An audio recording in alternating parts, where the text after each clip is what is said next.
नमस्कार. Zee news 24 तासमध्ये स्वागत आहे. बोगस कलावंताची निवड रद्द करून खऱ्या कलावंतांना न्याय द्या. सुरेखा पगार यांचं जिल्हा परिषद जालना येथे वृद्ध कलाकारांसह उपोषण सुरू. आज दिनांक 20 जानेवारी 2026 रोजी जिल्हा परिषद जालना येथे बोगस कलावंताची निवड रद्द करून खऱ्या कलावंतांना न्याय द्या या मागणीसाठी सुरेखा पगार यांनी जिल्हा परिषद जालना येथे वृद्ध कलावंतांना सोबत घेऊन उपोषण सुरू केले आहे. कलावंताच्या निवड यादीमध्ये मोठ्या प्रमाणात भ्रष्टाचार झाला आहे.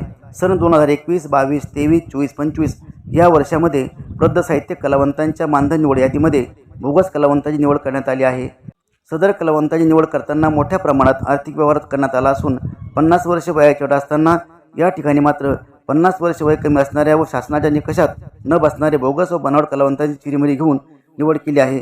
ज्यांनी पूर्ण आयुष्य समाज प्रबोधनाचे कार्य केले आहे अशा कलावंतांना मात्र मानधन मिळत नाही, ही फार मोठी शोकांतिका आहे. हा त्यांच्यावर झालेला अन्याय आहे. जे कोणी बोगस कलावंत आहेत, ज्यांचं वय कमी आहे, ज्यांना काहीच येत नाही, अशा बोगस कलावंताची चौकशी करून त्यांना काढून टाकावे व खऱ्या कलावंतांना न्याय द्यावा या मागणीसाठी हे उपोषण सुरू केले आहे. यावेळी ज्येष्ठ कलावंत राम गुडके, बाबू राठोड व महिला कलावंत उपस्थित होते. ब्युरो रिपोर्ट, झी न्यूज 24 तास, जालना. महाराष्ट्र सांस्कृतिक कला अभियान या संस्थेचा राज्य उपाध्यक्ष रामशंकरराव घोडके माझे नाव असून जालना जिल्हा परिषद या अंतर्गत वृद्ध कलावंताची खूपच छेडछाड होत आहे. जवळपास 2021 पासून 24पर्यंत 3 वर्षाचा निकाल अद्याप व्यवस्थित लागलेला नाही. अनेक बोगस कलावंताची भरती त्यामध्ये करण्यात आलेली आहे.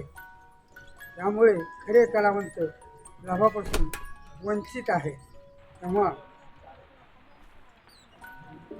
उपमुख्य कार्यकारी अधिकारी पंचायत यांनी याविषयी दखल घेऊन खऱ्या कलावंताला लाभ मिळवून द्यावा व त्यांचे मूळ कागदपत्र तपासल्याशिवाय अंतिम मंजुरी देण्यात येऊ नये, आमची ही पोटतिडकीची विनंती आहे आणि आमच्या खऱ्या कलावंताला न्याय मिळेल. आम्ही हे उपोषण करतोय वर्ग साहित्यिक कलावंतांचं. वारंवार 15 ते 20 वर्ष झाले पण एकही खरा कलावंत निघत नाही.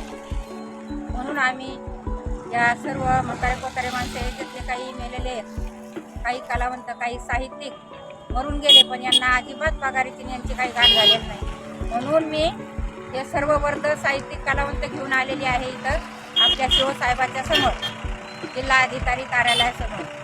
आणि त्याकरिता आम्हाला अशी आशा आहे की आम्हाला शिवसाहेब न्याय देतीलच आणि आम्ही जोपर्यंत आम्हाला न्याय भेटत नाही तोपर्यंत आम्ही इथं आमरण उपोषण करणार आहोत.